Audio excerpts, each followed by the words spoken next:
Make your jumping exercises less boring. So I made a post about this maybe a while back. I think I've made about 2 or 3 posts about this.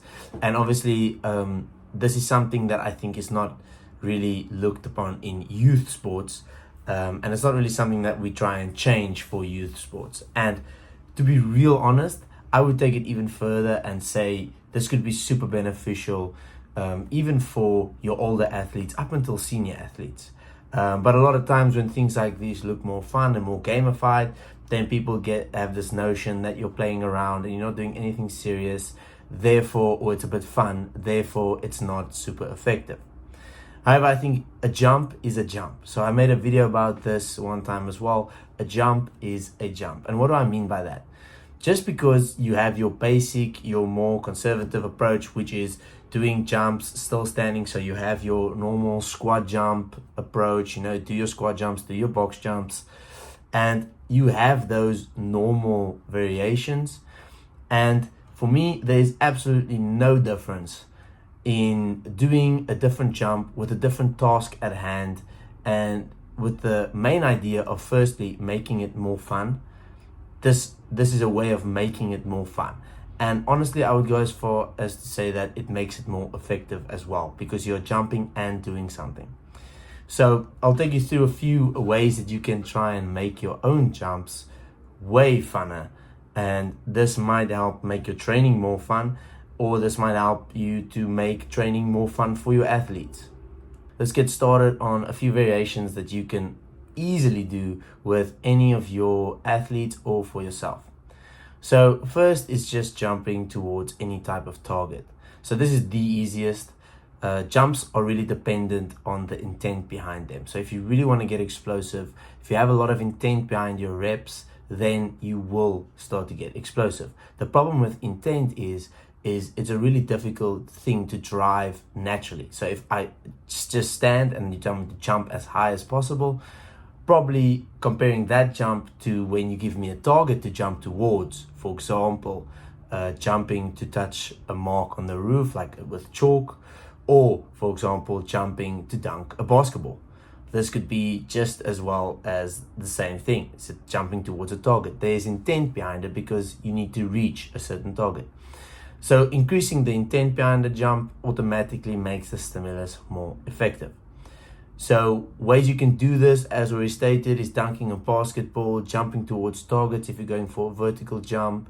And another way you can do this with broad jumps is just measuring out your jumps. So taking a piece of chalk and marking where you land each time. If you don't want to do chalk for your broad jumps, you can always just do anything like, for example, using hurdles for broad jumps. It's something I've really come to like these days. And by hurdles, I probably mean more on your lower side of hurdles. Another fun way to do jumps is to incorporate some type of game. For me, this has always been really fun with kids, is to play any type of game where you have a sling, or maybe you can use a jump rope, and you spin around and you try and hit them, and they have to try and avoid this by jumping up. This is quite fun. I've even done this with the senior group before, and maybe it looks strange to you, but this is really a good way to get your athletes jumping, even warmed up for jumping, and it's fun. Another way you can maybe improve the intensity of these jumps is by taking a stick or taking the jump rope and just swinging it around higher to get higher jumps. Obviously, for younger athletes, you'll probably want to start quite low. Another thing I really like about increasing the intent behind your jumps is trying to use creative variations. So the first option you can do here is giving a box, a bench, and telling athletes to go over this box or bench in any way they see fit. So this could be literally just jumping and jump with one leg, jump with 2 legs, jump and touch your heels in the air, anything like that. You can cue this as well. So what I've done before is I've taken a hurdle, and what you can do with athletes here, and this has kept athletes quite entertained for a while because they obviously need to master it, and there'll be a few reps where they do not land the reps, so then they get to go again. So this could be cueing them by saying, when you jump over the hurdle, try and touch your toes. When you jump over the hurdle, do a 360. So this is adding a bit of cues towards it. And this has turned out to be super fun, and kids like it way more than giving them some type of static jumping squat drill. Reasons you might want to implement this is, number one, it's fun. It engages your athletes, and even if it just serves as a general warm-up to create some intent around the workout, it's a good thing to have in your workouts. If you have a bit of laughter, you have a bit of pressure relief, especially if you're working in bigger groups, this could be really beneficial in that aspect. The second is improving your movement library.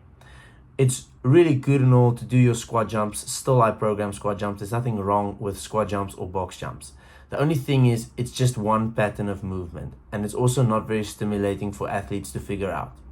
Athletes are generally just people who want to figure out problems, movement problems. That is what good athletes do, and they are pretty good at it as well.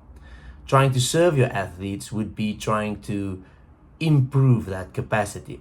And to do this, when you look in the context of jumping, should be giving them more challenges whilst jumping. So while they need to be explosive, you have giving them challenges. I really believe that is another reason why it's not just beneficial for younger athletes. You also develop general capacities in various positions. Because we do a lot of chaotic landings, when you do like 360s, toe touches, or when you do it with a bunch of variations from the side, or if you're jumping towards a target, you might notice that some athletes do not land perfectly. And maybe this sounds bad to some of you because injuries, but in actual fact, that is protecting your athletes. Athletes need to be exposed to various positions because their sport is going to do that anyway. So it's better off to really condition them for them and create a lot of capacity in those places other than keeping them away from it. Those are things you can really use in your own training, you can use it in your athletes' training, and I really hope this video helped.